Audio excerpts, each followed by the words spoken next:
మీలో ఎంతమంది మీ హస్బెండ్స్కి మీరు వండిన ఫుడ్ బాగున్నప్పుడు కాంప్లిమెంట్ ఇచ్చే అలవాటు ఉందా, లేకపోతే పర్టికులర్గా బాగోలేనప్పుడు కాంప్లిమెంట్ ఇచ్చే అలవాటు ఉందా?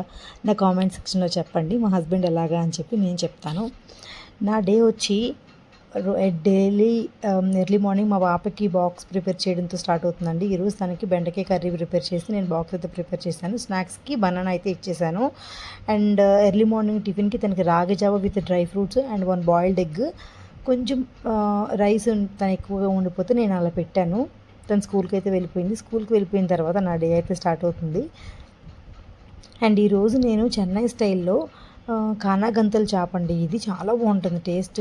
నార్మల్ చేపల పులుసులా కాకుండా ఇది డిఫరెంట్గా పెడతారు, బాగుంటుంది.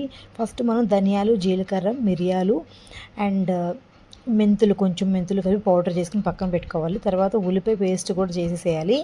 తర్వాత ఉల్లిపాయ పేస్ట్ వేసిన తర్వాత బాగా మగ్గిన తర్వాత, వేగిన తర్వాత టొమాటో పేస్ట్ వేసిన తర్వాత ఉప్పు, కారం, పసుపు, చింతపండు పులుసు ముక్కలు వీటితో పాటు ఆ పౌడర్ కూడా వేసి బాగా మరిగించాలి. చాలా బాగుంటుంది టేస్ట్. ఇప్పుడు మా హస్బెండ్ గురించి చెప్తాను. ఈయనకి ఫుడ్ బాగుంటే కామ్గా తినేస్తారు. బాగోలేనప్పుడు కొంచెం ఉప్పు తక్కువైనా, కారం ఎక్కువైనా, ఈరోజు ఇలా ఉండవు అలా ఉండని చెప్పి రోజంతా మాట్లాడతారు. నాకు అప్పుడు అనిపిస్తుంది, మన బాలయ్య గారి డైలాగ్ ఒకటి ఉంటుంది కదా, అప్పుడు లెగని నోరు ఇప్పుడు లెగుస్తుందే అని, అలా అరవాలనిపిస్తుంది నాకు కూడా. మీరైతే ఒక లైక్ ఇచ్చి సబ్స్క్రైబ్ చేసుకోండి. ఉంటానండి మరి, బాయ్.